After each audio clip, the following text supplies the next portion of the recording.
Often, a woman is seen as a symbol of gentleness, strength, beauty, purity, charity, and love.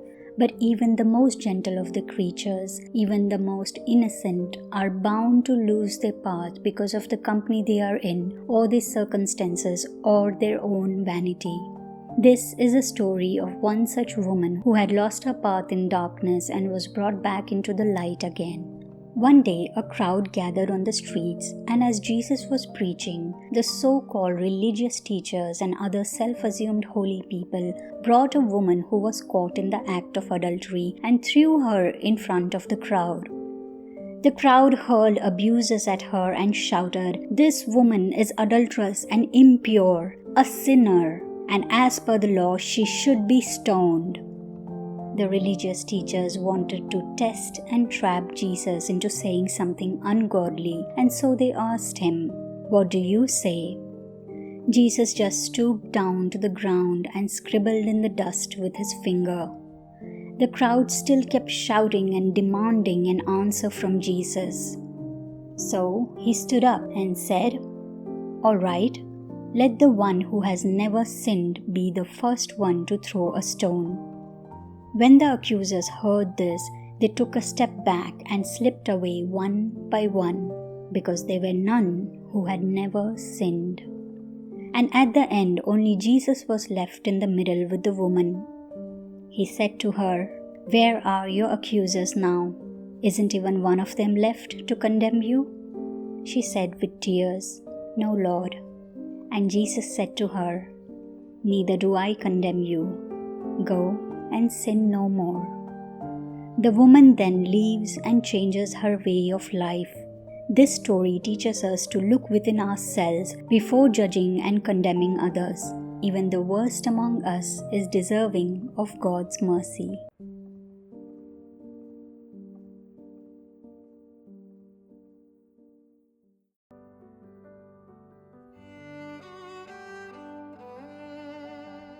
Peter, who was one of Jesus' disciples, came to him once and asked him, "Lord, how often should I forgive someone who sins against me?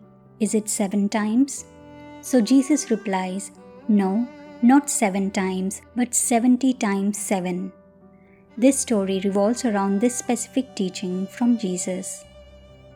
There was once a king who decided to bring his accounts up to date with his servants who had borrowed money from him. One of his debtors who owed him millions couldn't pay back on time, so the king ordered that he be sold for work along with his family to pay the debt. The man fell down before the king and begged him, "Please, master, be patient with me. I will pay it all back." The king was filled with compassion for him, and so he forgave his entire debt. The man left the kingdom happily. But when he returned home, he went to his servant who owed him just a few thousands. He grabbed him and demanded instant payment. The servant fell down and begged for a little more time. "Please, master, be patient with me and I will pay it all back." But the man mercilessly put him in prison until the debt could be paid in full. When the other people saw this, they protested to the king and told him everything that the man had done. Then the king called the man back to the court and said, "You evil one, I forgave you that tremendous debt because you pleaded with me. Shouldn't you have some mercy on your own servant as well?" The angry king sent the man to prison to be tortured until he had paid his entire debt. This is a harsh lesson on forgiveness. Treat your neighbor as you would want to be treated yourself. That is why we need to learn to forgive others, not once, twice, or 7 times, but 70 times 7.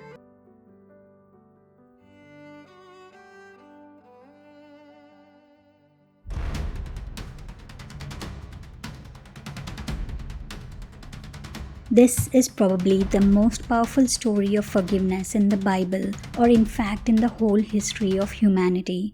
Jesus, a man, a spirit, or God himself, an image of humility, compassion, forgiveness, and love.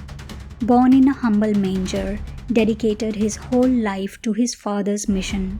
His only focus throughout his life was to serve the people, to share with them the love of God, to heal them of their miseries and pain, to teach them to love and stand for each other. Some loved him while others hated him. Some believed in him and called him the Son of God, while others demonized him. Some followed him and his teachings, while others plotted against him. For all the good things he came for all the good things he brought for us, for all the good things he did for us, what was he given back? He was betrayed, judged harshly, pulled on the streets, cursed heavily, whipped mercilessly, spit on, and nailed to the cross for a long and painful death. What did he do when he lay on the cross? What did he pray for? Who did he pray for? Father, forgive them, for they know not what they do. These are some of the most powerful words in the history of mankind. Why did he still want the people who tortured him to be forgiven? Because he loved them, yes, but also because he knew it was not just about the people, but the evil forces inside and around them that are to be blamed. He did not want the evil to win and to own and torture these souls in sin. He wanted freedom for the people, so the cause to forgive them was worthy enough. We as humans always try to harbor many reasons not to forgive someone. Either it's our ego or our pain or our apprehension to reach out to people and talk, the awkwardness and discomfort of the conversation. Sometimes it is our need to feel vindicated, our need to feel that we are right. There could be many reasons to not forgive, but the cause to forgive is always more worthy, both for yourself and for others. Let me pause here and ask you, do you have someone that you need to forgive? Do you have someone from whom you need to ask for forgiveness?